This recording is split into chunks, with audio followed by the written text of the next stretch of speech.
हाँ तो प्यारे साथियों, आज के इस वीडियो में आप सभी का स्वागत है।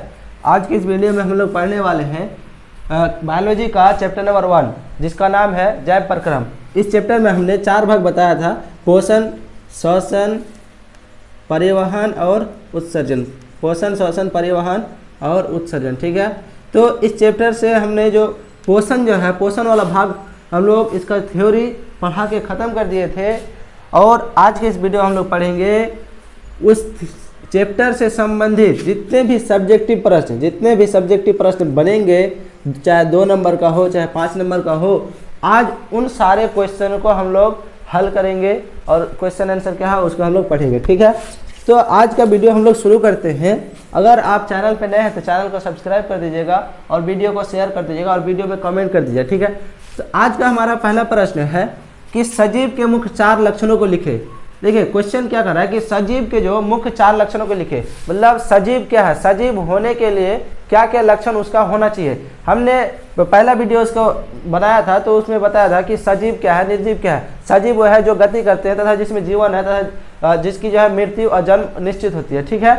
उसके बाद निर्जीव बताया था कि निर्जीव में गति नहीं होती है तथा उनका जीवन नहीं होता है और जन्म और मृत्यु नहीं होता उसका। तो क्वेश्चन क्या कर रहा है कि सजीव का मुख्य 4 लक्षण को लिखे। सजीव होने के लिए 4 लक्षणों को लिखे। तो सजीव के मुख्य 4 लक्षण जो है निम्नलिखित है। सबसे पहला है कि सजीव जो भी होगा वो पहले श्वसन करेगा। क्या सजीव होने के लिए वो क्या करेगा? श्वसन करेगा। उसके बाद वो वृद्धि भी करेगा। सजीव होने के लिए शर्त श्वसन करना, वृद्धि करना। उसके बाद वो भोजन भी ग्रहण करता है। सजीव क्या करता है? भोजन भी ग्रहण करता है। और सजीव क्या करता है? गति भी करता है। सजीव क्या है? गति भी करता है। और सजीव टूट फूट की मरम्मत भी करते हैं। सजीव अपने टूट फूट कोशिकाओं की क्या करती है? मरम्मत भी करती है, ठीक है। तो सजीव होने के लिए मुख्य 4 लक्षण क्या क्या है? श्वसन करना, वृद्धि करना, भोजन ग्रहण करना, गति करना और ये 5वां है टूट फूट की मरम्मत करना। और भी इसमें जोड़ सकते हैं कि सजीवों में जीवन होता है, सजीवों को मृत्यु होती है, ठीक है। तो सजीव होने के 4 लक्षण हम लोग पढ़ लिए। दूसरा नंबर क्वेश्चन देखते हैं कि क्या कर रहा है कि मनुष्य जैसे बहुकोशिकीय जीवों में ऑक्सीजन की आवश्यकता को पूरा करने में विसरण पर्याप्त नहीं है, क्यों? देखिए क्वेश्चन क्या कर रहा है कि मनुष्य जो है वो बहुकोशिकीय जंतु है। हमारे शरीर में जो है, जैसे हम मनुष्य, हमारे शरीर में क्या है? लाखों करोड़ों कोशिकाएं हैं। तो क्या हम जैसे मनुष्य में ऑक्सीजन की आवश्यकता को पूरा करने के लिए विसरण पर्याप्त है? पर्याप्त क्यों नहीं है, ठीक है। क्वेश्चन क्या कर रहा है कि मनुष्य जैसे बहुकोशिकीय जीवों में ऑक्सीजन की आवश्यकता को पूरा करने के लिए विसरण पर्याप्त क्यों नहीं है, मतलब विसरण क्यों पर्याप्त नहीं है, ठीक है।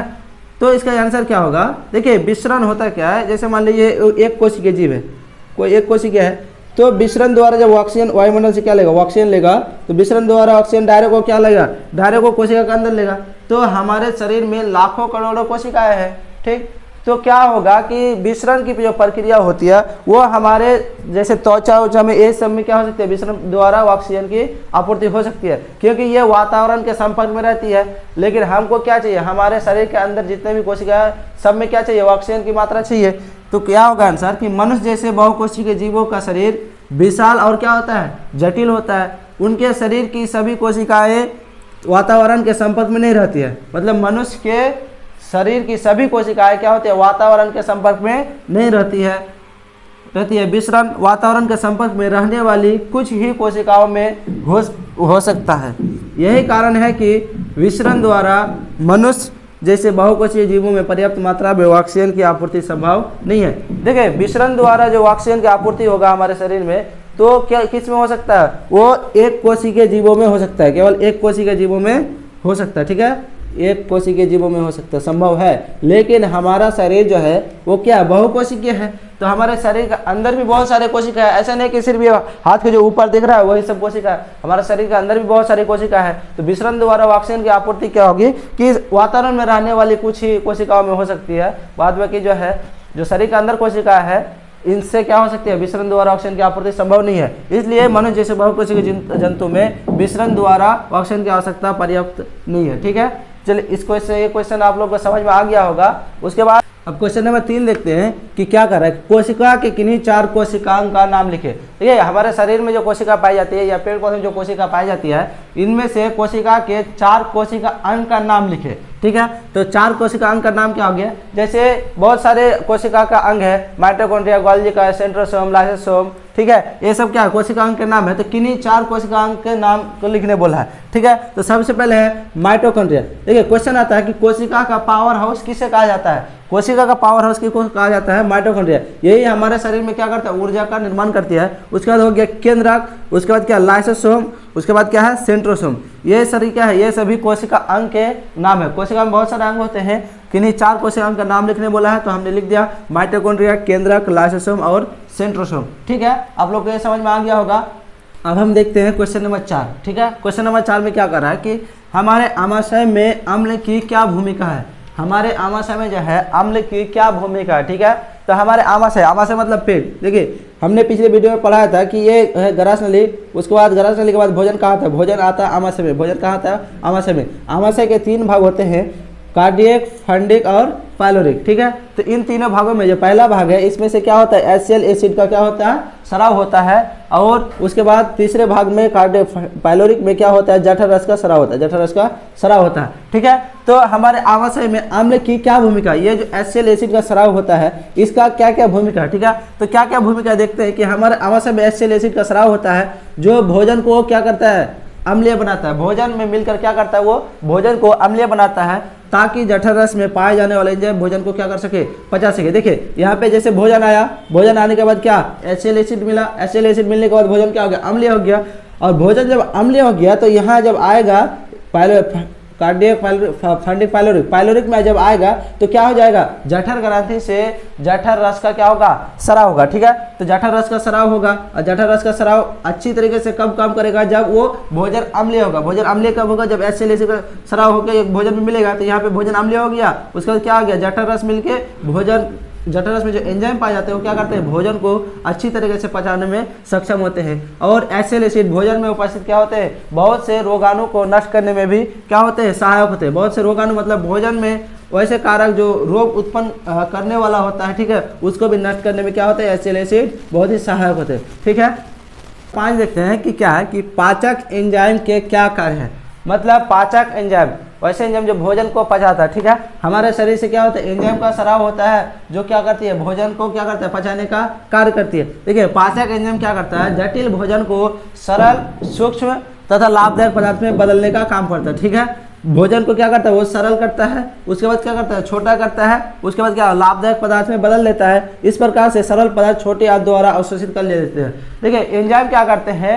भोजन को क्या करते हैं? पचाने का कार्य करते हैं। और भोजन जटिल, जब हम भोजन लेते हैं तो सबसे पहले क्या करते हैं? जैसे वही भोजन लिए, भोजन लेकर उसको दांत से सही तरह से चिबा दिए, लार ग्रंथि से क्या होती है? एंजाइम का स्राव होती है। उसके बाद क्या भोजन में उपस्थित कीटाणुओं को मार दिया जाता है। उसके बाद फिर गरास नली से होते हुए कहाँ जाती है? भोजन आमाशय में जाती है। HCl एसिड मिलता है। HCl एसिड मिलने के बाद फिर क्या मिलती है? जठर रस मिलती है। जठर रस मिलने के बाद फिर क्या मिलती है? उसको पित्त रस मिलती है। और अग्नाशय से क्या मिलती है? अग्नाशय रस मिलती है। ये सब क्या एंजाइम क्या करते हैं? भोजन को क्या करते हैं? पचाने का कार्य करता है, तथा उनमें से जो पोषक तत्व पाए जाते हैं वो क्या कर लिए जाते हैं? छोटी आंत द्वारा अवशोषित कर लिए, जैसे कैल्शियम, विटामिन, आयरन, ये सब क्या हो गया? प्रोटीन, ये सब क्या कर लिया जाता है? छोटी आंत द्वारा उसको अवशोषित कर लिया जाता है। तो भोजन को बड़ी आंत द्वारा क्या कर लिया जाता है? उसको फिर गुदा द्वार तक भेजा जाता है, ठीक है। तो इस प्रकार पाचक एंजाइम का कार्य है कि पाचक एंजाइम जटिल भोजन को सरल, सूक्ष्म तथा लाभदायक पदार्थ में बदल देता है। इस पर सरल पदार्थ क्या कर लिया जाता है? छोटे आंत द्वारा क्या कर लिया जाता है? अवशोषित कर लिया जाता है, ठीक है। ये क्वेश्चन आप लोगों को समझ में आ गया। अब हम क्वेश्चन नंबर 6 देखते हैं कि क्या क्वेश्चन है। क्वेश्चन का है कि पित्त क्या है? मनुष्य के पाचन तंत्र में इसका क्या महत्व है? देखिए हमने पिछले वीडियो में बताया था कि पित्त होता क्या है, ठीक। तो पित्त क्या है? मनुष्य के पाचन तंत्र में क्या इसका क्या महत्व है, ठीक है। तो यकृत की कोशिकाओं द्वारा बनाया गया रस को हम लोग क्या कहते हैं? पित्त रस कहते हैं, जो कहाँ स्टोर रहते हैं? पित्ताशय में स्टोर रहते हैं, ठीक है। देखिए जैसे ये क्या हो गया हमारा? क्या हो गया? ये गरास नली, ठीक है। क्या हो गया? ये गरास नली। उसके बाद आमाशय आते हैं। भोजन कहाँ पे आती है? आमाशय में आती है। आमाशय का आने के बाद फिर कहाँ जाती है? भोजन छोटी आंत में जाती है। कहाँ जाती है? भोजन छोटी आंत में जाती है, ठीक। छोटी आंत में चला गया। अब जैसे गरास नली से भोजन कहाँ जाएगा? आमाशय में। आमाशय में भोजन को क्या मिला? HCl एसिड मिला। उसके बाद क्या मिला? जठर रस मिला। तो HCl एसिड से क्या हो गया? भोजन अम्लीय हो गया ना। अब यहाँ पे रहता है लीवर। यहाँ पे क्या रहता है? लीवर। यहाँ पे क्या रहता है? लीवर। इस लीवर से, लीवर जिसका हम हिंदी में क्या बोलते हैं यकृत, इससे क्या होता है कि पित्त रस का निर्माण होता है। यकृत क्या करता है, पित्त रस का निर्माण करता है। और इसके ठीक नीचे क्या रहता है, ये क्या रहता है, पित्त रस, जो पित्तरस है, जो क्या करते हैं, पित्त रस को जमा करके रखते हैं। जो भी पित्त रस बनती है यकृत द्वारा वो कहाँ जमा रहती है, पित्ताशय में जमा रहती है। और ये एक वाहिनी द्वारा यहाँ पे किसमें, छोटी आंत में जुड़ी रहती है। देखिए यहाँ पे क्या होता है कि भोजन जैसे अम्लीय हो गया, यहाँ पे HCl एसिड मिलकर भोजन क्या हो गया, अम्लीय हो गया। उसके बाद भोजन कहाँ आएगा, ग्रहणी में। छोटी आंत के 3 भाग होते हैं, ठीक है, पक्वाशय, ग्रहणी, इलियम, जेजुनम। छोटी आंत के 3 भाग, इसका पहला भाग है ग्रहणी। इसमें क्या होगा, भोजन को क्या मिलेगा, पित्त रस मिल जाएगा। भोजन को जैसे पित्त रस मिलेगा वो क्या हो जाएगा, भोजन क्षारीय हो जाएगा, क्योंकि भोजन पित्त रस क्या होते हैं, क्षारीय होता है। भोजन जैसे क्षारीय होगा, यहाँ पे क्या होते हैं, यहाँ पे अग्नाशय नामक ग्रंथि होते हैं, ठीक है। अग्नाशय नामक ग्रंथि भी किससे मिले होते हैं, छोटी आंत से जुड़े होते हैं, ठीक। जैसे भोजन यहाँ क्षारीय हो गया, अब भोजन जैसे आगे बढ़ेगा तो क्या हो जाएगा, क्या मिलेगा उसको, अग्नाशय रस मिलेगा। अग्नाशय रस, जब भोजन क्षारीय होगा तभी अग्नाशय रस जो एंजाइम होता है वो क्या हो जाएगा, कार्य करेगा। देखिए क्या कर रहा है कि यकृत की कोशिकाओं द्वारा बनाया गया रस को हम क्या कहते हैं, पित्त रस कहते हैं, जो पित्ताशय में संचित रहते हैं। संचित मतलब स्टोर रहते, जमा रहते, ठीक है। इसका क्या महत्व है, मनुष्य के पाचन तंत्र में इसका क्या महत्व है। पित्त आमाशय से ग्रहणी में आए अम्लीय भोजन को क्या करता है, क्षारीय बनाता है। उसके बाद ताकि अग्नाशय रस के एंजाइम क्या कर सके, उस पर क्रिया कर सके, ठीक है। और अग्नाशय रस के एंजाइम क्या तरह पित्त रस क्या करते हैं, वसा को भी क्या करते हैं, विखंडन करते हैं। वसा को भी क्या करते हैं, वो विखंडन करते हैं, ठीक। इस तरह से होते हुए क्या होती है, भोजन का पाचन छोटी आंत में कंप्लीट हो जाती है, ठीक है। क्वेश्चन देखते हैं, क्वेश्चन नंबर 7 की स्वपोषी पोषण तथा परपोषी पोषण में क्या अंतर है। देखिए स्वपोषी पोषण और परपोषी पोषण में क्या अंतर है, देखते हैं। स्वपोषी पोषण में क्या होता है, यहाँ केवल हरे पेड़ पौधे में होता है। स्वपोषी पोषण जो होते हैं, पिछले वीडियो में हम बता चुके हैं कि स्वपोषी पोषण केवल हरे पेड़ पौधे में होता है, ठीक है। और इसको जो है भोजन को पचाने की कोई भी आवश्यकता नहीं होती है। स्वपोषी पोषण हरे पेड़ पौधे में होता है तथा भोजन को पचाने की आवश्यकता नहीं होती है और यह अपना भोजन खुद बनाती है।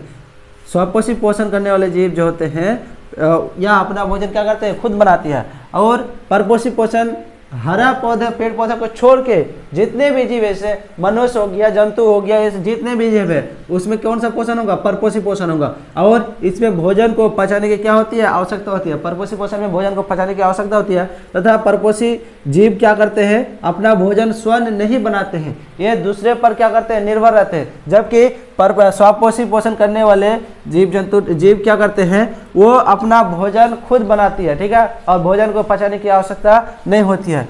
क्या स्वपोषी पोषण केवल हरे पेड़ पौधे में होता है और परपोषी पोषण पेड़ पौधे को छोड़ के क्या होते हैं, हरे पेड़ पौधे को छोड़ के अन्य सभी जंतु में होती है, ठीक है, मनुष्य में, जंतु में होती है, ठीक है।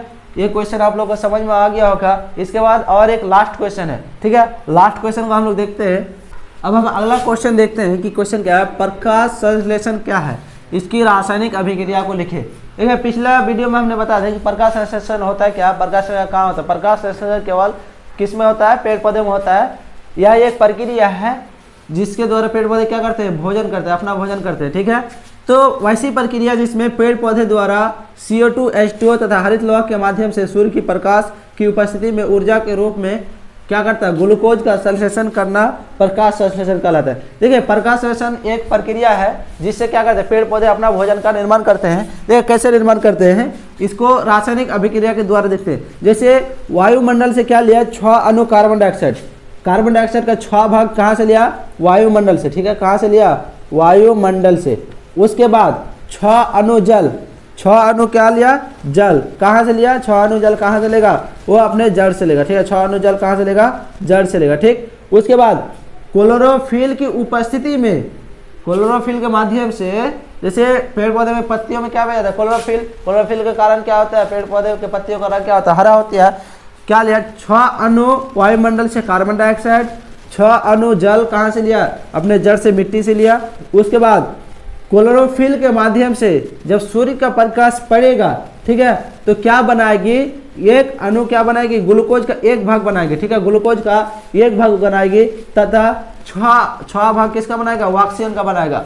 6 भाग किसका बनाएगा, ऑक्सीजन का बनाएगा। ये 6 भाग क्या करते हैं, रंध्र द्वारा क्या करते हैं, वे वायुमंडल में फिर छोड़ दिए जाते हैं, जिससे क्या, कौन ग्रहण करता है, जिसे हम लोग ग्रहण करते हैं, मनुष्य। हम लोग किसको ग्रहण करते हैं, ऑक्सीजन। ठीक है, जो कार्बन डाइऑक्साइड हम लोग छोड़ते हैं वो कौन ग्रहण करते हैं, वो पेड़ पौधे ग्रहण करते हैं। देखिए प्रकाश संश्लेषण की रासायनिक अभिक्रिया का समझे, 6 अणु कार्बन डाइऑक्साइड का, उसके बाद 6 अणु जल का, H2O हाइड्रोजन और ऑक्सीजन। ठीक है, और क्लोरोफिल के माध्यम से जब सूर्य का प्रकाश में पड़ेगा तो भोजन बनाते हैं। क्या बनाते हैं, एक अणु ग्लूकोज बनाते हैं और 6 अणु क्या बनाते हैं, ऑक्सीजन बनाते हैं। ठीक है, और ये जो ग्लूकोज बनाते हैं इसका एक अणु बनाते हैं, और ग्लूकोज जितना मात्रा उसका होता है वो उपयोग कर लेता है, और उसको क्या करते हैं, स्टोर करके रखते हैं। किसके रूप में स्टोर करके रखते हैं, स्टार्च के रूप में स्टोर करके रखते हैं, स्टार्च के रूप में स्टोर करके रखते हैं। ठीक है, पेड़ पौधे अपना भोजन किसके रूप में जब स्टोर करके रखते हैं, तो स्टार्च के रूप में। ठीक है, आप लोग को समझ में आ गया होगा।